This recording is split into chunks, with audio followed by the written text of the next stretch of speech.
qua novamente.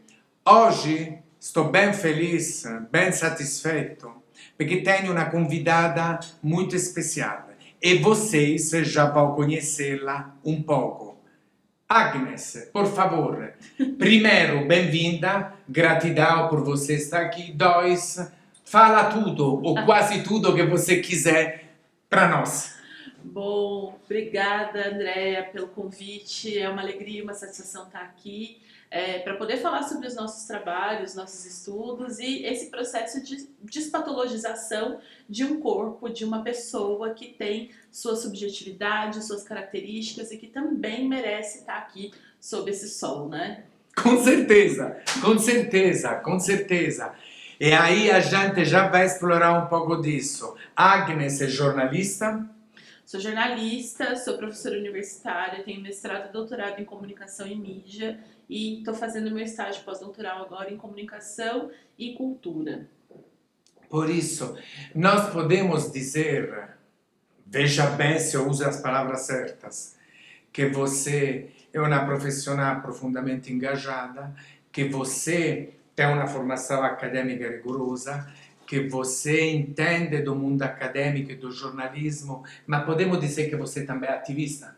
Podemos dizer que eu também sou ativista, eu faço o que se considera hoje uma pesquisa militante, ou eu uso a pesquisa a serviço da militância, a serviço do ativismo antigordofóbico. Esse é meu tema.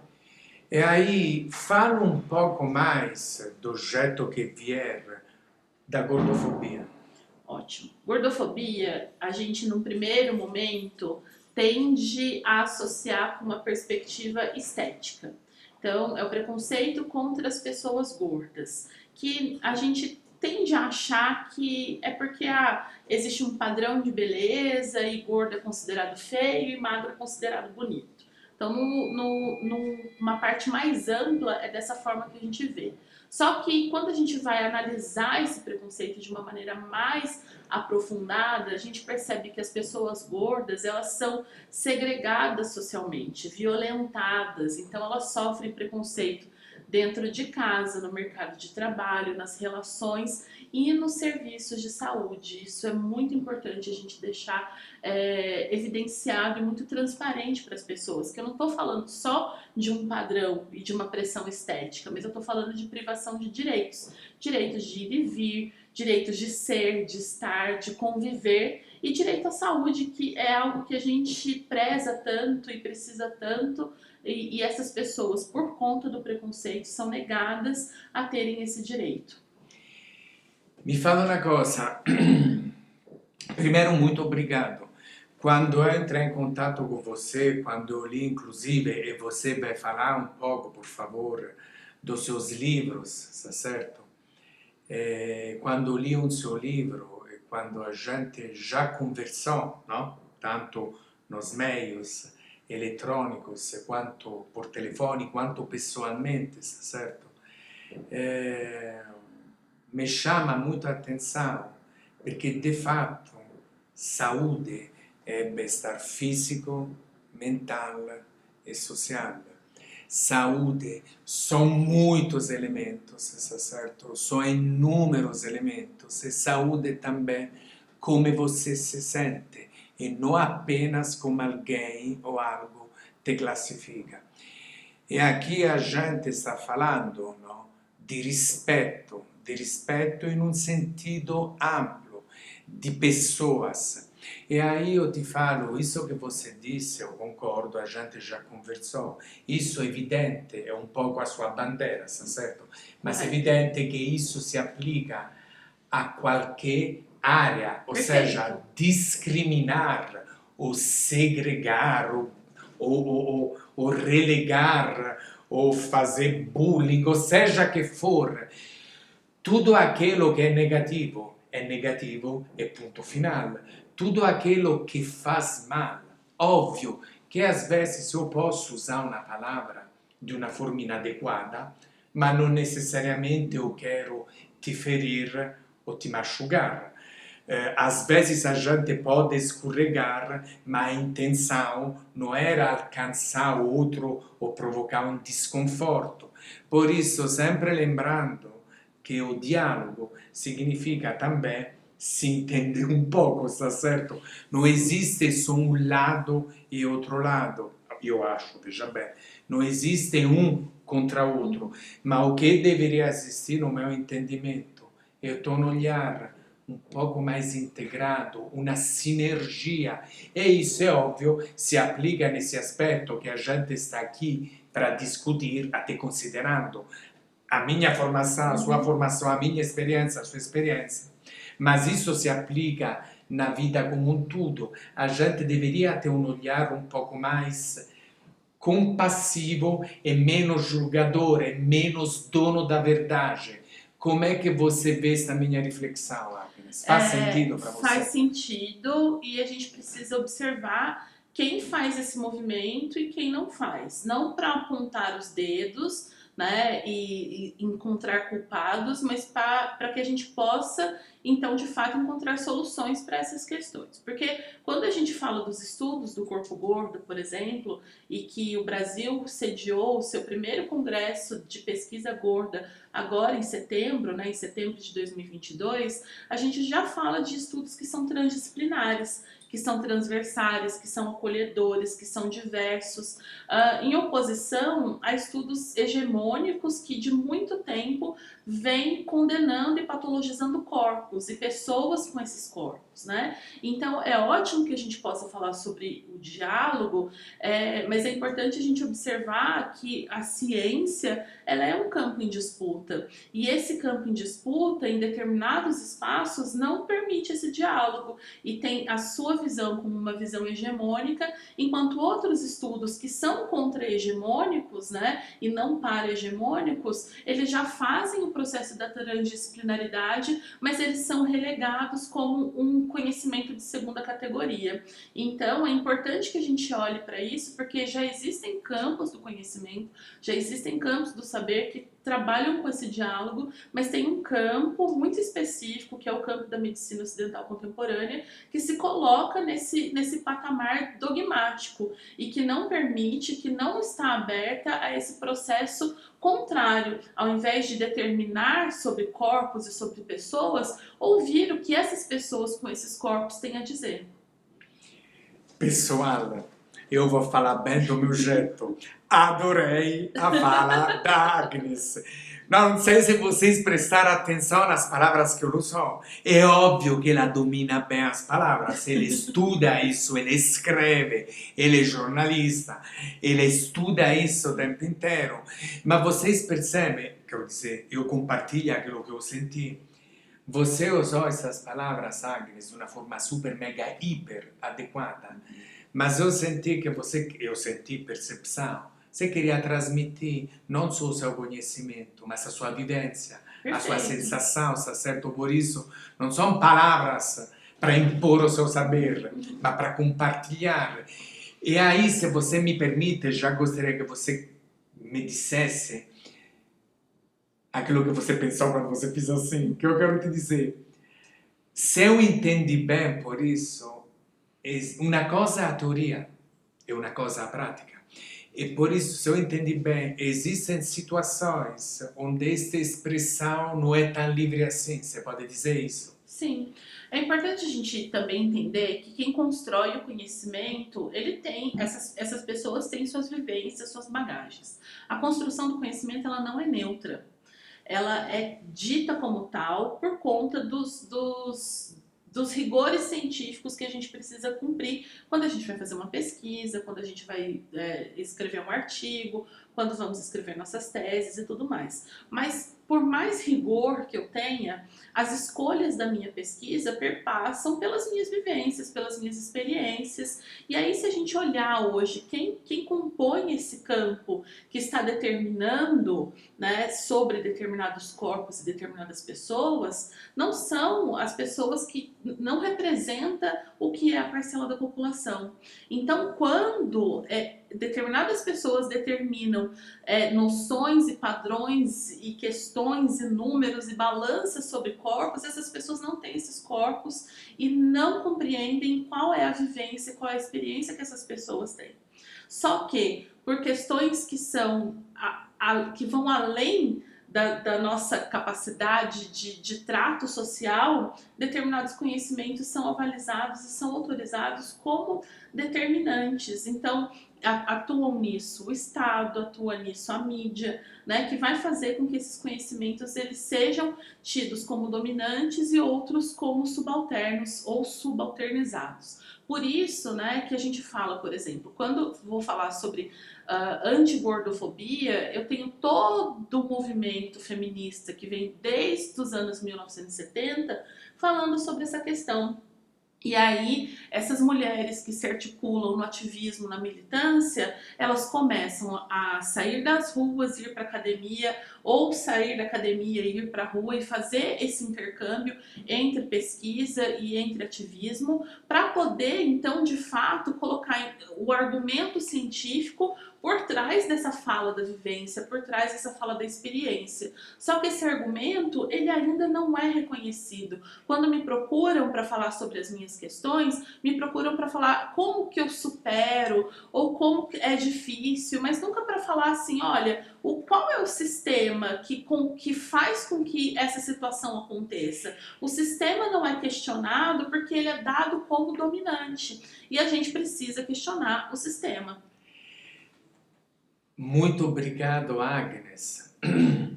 Aí, por isso, se eu entendi bem, especialmente no fechamento dessa sua fala agora, tipo, eu sou convidada, mas para falar da sua experiência, o tipo de como você vive isso, mas não dentro deste contexto, vamos dizer, é isso? Como, por exemplo, olha, o mundo todo é gordofóbico.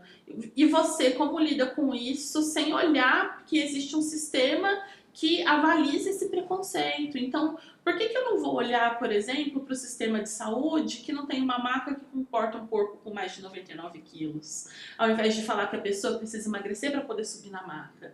Né? Por que eu não vou olhar para a escola que não tem uma carteira adequada para uma criança aprender, ao invés de chamar aquela criança de preguiçosa, sendo que aquela carteira faz com que ela fique desconfortável e ela não se concentre na sala de aula? Porque eu não vou olhar para uma estrutura patriarcal que coloca a mulher a serviço do homem, ao invés de fazer com que aquela mulher emagreça para que ela sirva de troféu para aquele homem, né, ser validado socialmente. Então, eu não vou falar do sistema, mas eu vou falar, olha, então como você supera isso? E eu coloco também nesse processo de você precisa se amar, você precisa se aceitar, você precisa gostar de você. Cara, eu posso me amar, me aceitar, gostar de mim, me achar linda, maravilhosa, gostosa, incrível. Mas o sistema, ele vai continuar. A hora que eu sair daqui, eu vou passar um constrangimento para poder passar numa catraca de ônibus. E eu posso me amar o que for, esse constrangimento ele vai continuar existindo se a gente não questionar o sistema. Acho que ela me deixou sem palavras.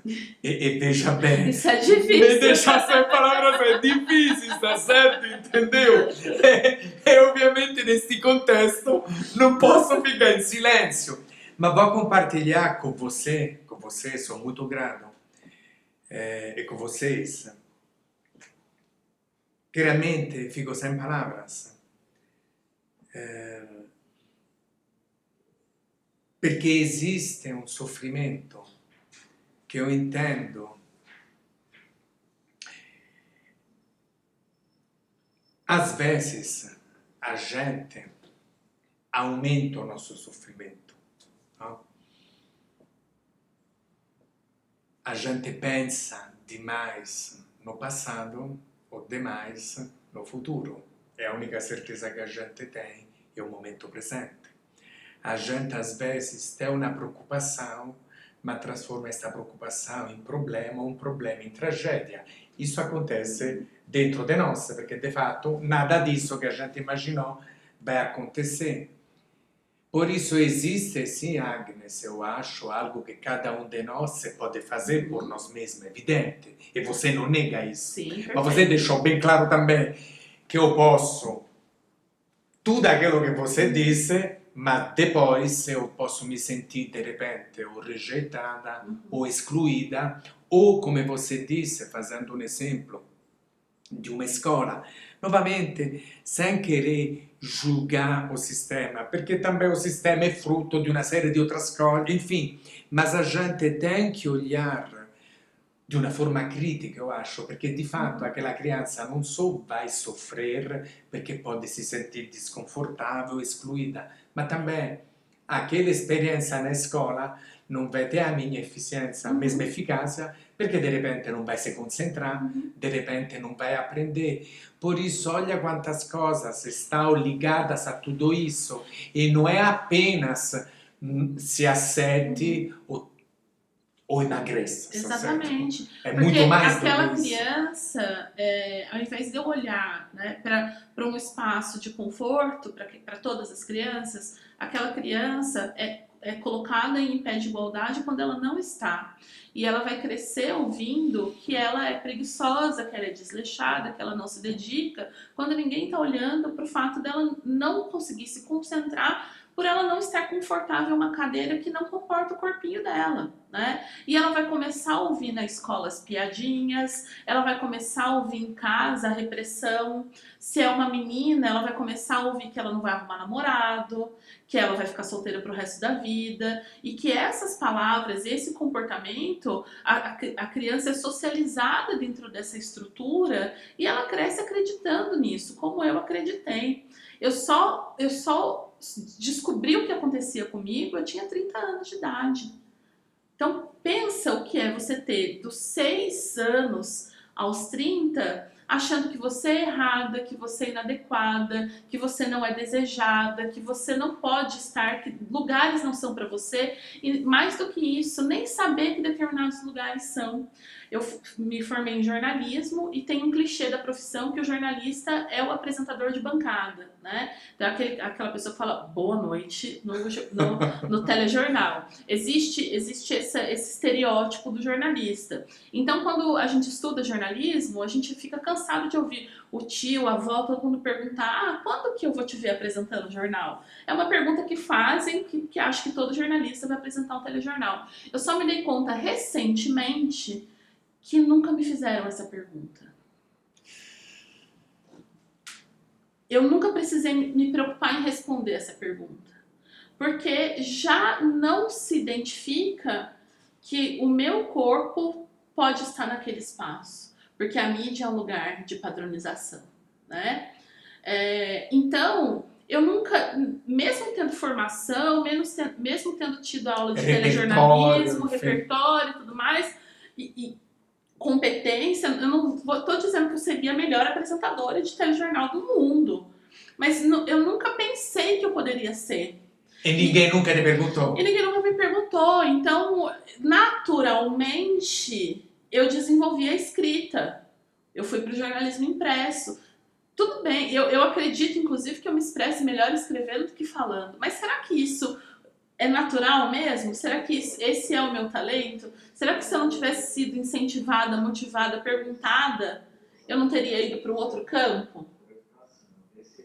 Não sei. Gerou reflexões, com certeza, com certeza. O ambiente, por isso a gente pode dizer que é um ambiente hostil. Totalmente. O que acontece é que quando a gente é uma pessoa gorda, a gente tem um alvo nas nossas costas que vem com uma rede de significados. Preguiçosa, desleixada, sem força de vontade, triste, depressiva, que são todos estereótipos da gordofobia associados a essa pessoa. Então, como eu não tenho pessoas gordas em lugares de protagonismo, e especialmente na mídia, que é, né, o meu objeto de estudo, eu não entendo que esses lugares são para essas pessoas. Então, quando alguém me vê, sem nem me conhecer, a referência que ela tem, porque como as pessoas gordas são retratadas na mídia? Tem um exemplo positivo? Você consegue se lembrar de um exemplo positivo? Entre tantos artistas, entre tantas novelas, entre tantos filmes e seriados, é muito difícil encontrar. Eu ainda peno para achar, para poder, quando alguém me pergunta um ou outro, e aí a gente fala dessa produção multimídia, né, dessa indústria cultural que a gente vive. Não tem. Então, as pessoas, e quando as pessoas gordas aparecem, elas aparecem de maneira negativa, sempre com estereótipo de rejeição. Tipo com caracterizações. Exatamente. Então é a gorda sonhadora, a eterna romântica que tá ali em busca de um namorado, ou é a gorda engraçada que tá ali para fazer piada para os outros rirem, ou é a pessoa que é nojenta, que não toma banho, que tem o cabelo encebado, porque existe essa associação, né, também, que inclusive no meu caso em particular fez com que eu desenvolvesse um toque, um transtorno obsessivo compulsivo por lavagem das mãos e rosto, porque para que as pessoas sempre sentissem um cheiro de sabão quando estivessem perto de mim, para não me associarem a esse estereótipo da gorda que não toma banho, por exemplo. Então, eu vou nos lugares, eu vou num casamento, por exemplo, que a gente faz penteado e tal, eu vou de cabelo molhado, para as pessoas verem que eu tomei banho. Sabe? Isso eu percebi depois de muito tempo, depois inclusive de eu ter entregue a tese. Porque isso ficou muito, né, de ser chamada de nojenta, de porca, né, que são os eufemismos associados à pessoa gorda. Então, as pessoas, elas sem me conhecer, elas me julgam pelo que elas imaginam que eu seja, pela minha imagem, pelo que a minha imagem representa. Então é, assim, um ambiente muito, muito hostil para quem é gordo. Gratidão, gratidão. A palavra gordo. Uhum. É uma característica, né? Não é uma ofensa, não deveria ser uma ofensa. Porque assim como magro, assim como alto, como baixo, como cabelos castanhos, eu sou gorda. Eu não sou fofinha, tudo bem, eu sou um docinho, sou um amor, mas eu sou gorda, né? E quando e o estigma da palavra é tão forte que as pessoas têm medo de falar. Ah, você é forte, você é fofa, você é cheinha. Tudo bem, eu posso ser fofa, eu sou forte de fato, mas eu sou gorda. Quando eu tiro a palavra e assim, a minha vivência, a minha experiência de vida foi toda atravessada por essa palavra. Toda a minha identidade, eu queira ou não, eu goste ou não, foi construída a partir dessa palavra. Quando eu tiro, e eu tiro isso que é uma característica do meu corpo, eu tiro também uma parte da minha identidade. A gente vê essa tentativa de apagamento desses corpos. É o apagamento simbólico, mas é o apagamento concreto, com as dietas, né, super agressivas, os procedimentos estéticos, lipoaspiração, cirurgia bariátrica, é o apagamento do corpo gordo, de alguma forma. Então, pelo vocabulário, pelo léxico, eu não vou apagar, eu vou afirmar, porque a minha identidade se constrói a partir dessa palavra. E ovviamente, gratidão, Agnes, ovviamente vocês percebem, não? Como ela domina as palavras, certo? Entendeu? Entendeu? Porque você é show de bola, Agnes, eu tiro o chapéu. Ma che vou te dizer? De fato, stavo pensando, no, você falou, é como é alto, no? É como cabelo, no, sim, é cabelo castanho, careca, entendeu? Entendeu? É um fato. É um fato. Não é. Exato. Bom, mas tem toda. Tem, porque ainda a questão é que essa estrutura do preconceito faz com que a gente pense, também tem uma frase que é muito dita dentro do léxico do preconceito, que é só é gordo porque quer. Porque porque se tivesse força de vontade, fechava a boca, né, e fazia uma dieta e tudo mais. Quando não é assim que as coisas funcionam. Quando a gente vive num país, por exemplo, em que a maior parte da população não tem acesso às 3 refeições diárias, em que falar de alimentação saudável passa por um sistema em que os alimentos naturais e orgânicos são mais caros e menos acessíveis do que um refrigerante, do que um doce na padaria. Então, como é que a gente vai falar que aquela pessoa, você precisa se alimentar melhor, quando ela não tem o recurso para isso? Quando ela não tem o tempo do preparo do alimento, quando ela não tem quem prepare aquilo para ela, ou ela não tem o tempo, por exemplo, para praticar um exercício, não tem, mas é só querer, é só ter força de vontade.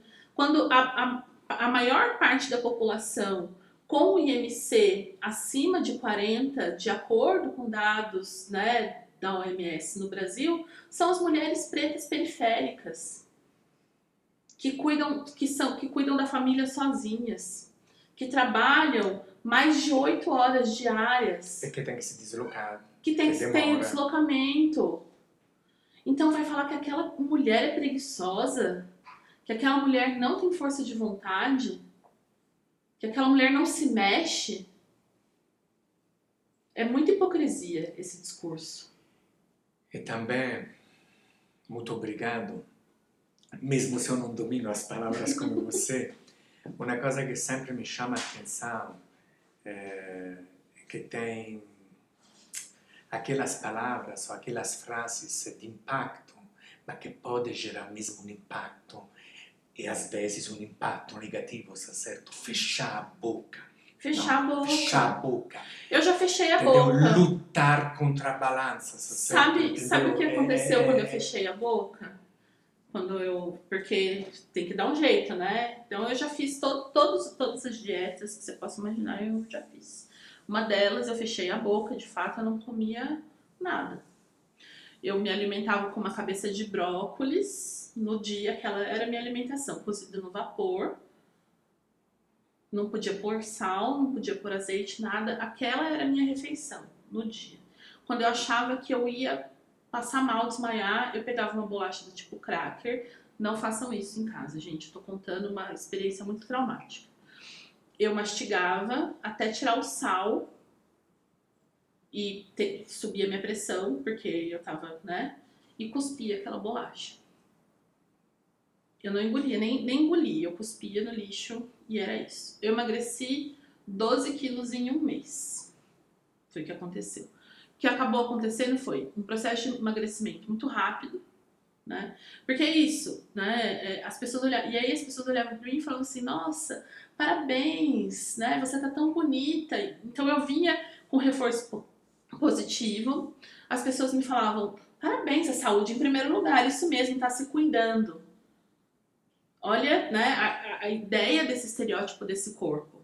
E aí, meu emagrecimento foi rápido, eu tive anemia, meu cabelo começou a cair, minhas unhas descolavam, né? Eu parei de menstruar, então todos os meus hormônios, né, se descontrolaram, e eu desenvolvi um transtorno dismórfico corporal. Eu não me reconhecia na minha imagem refletida no espelho. E é uma sensação que eu não sei nem explicar o que era. Eu não me reconhecia nas fotos e eu não me reconhecia na minha própria imagem. Porque aquele emagrecimento foi tão rápido que eu não tinha, né, noção de quem eu era.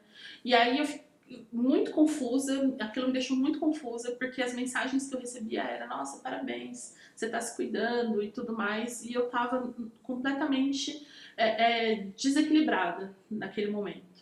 Mas a ideia de que aquele corpo magro era saudável era muito mais forte. E eu era perfeitamente saudável antes. Completamente saudável antes. Né? Assim, no sentido colesterol, pressão, diabetes. Porque também tem isso, né? A associação do peso com o desenvolvimento dessas doenças. Quando, na verdade, são doenças que pessoas magras também desenvolvem. Só que pessoas magras recebem o acolhimento médico e o tratamento. A pessoa gorda, ela é hostilizada. Ah lá, só tem pressão alta porque é gorda desse jeito. E qual é o problema? E a pessoa magra, por que ela tem pressão alta? Né? O que que acontece? A pessoa magra vai receber o tratamento, a pessoa gorda vai receber a violência. E para ser tratada, ela precisa emagrecer. Olha só, ela não recebe o tratamento, ela precisa emagrecer para receber o tratamento. Una cosa che gostaria di destacar è che de fato a gente poderia enveredar por muitíssimos caminhos de tudo aquilo que você disse, tá certo? Evidentemente não existe a verdade, existe uma faixa de equilíbrio onde a gente tem que se encontrar. Essa aqui, vamos dizer, é um pouco a minha opinião. E que acontece que, de fato, você tinha os reforços positivos de que te falava parabéns, não?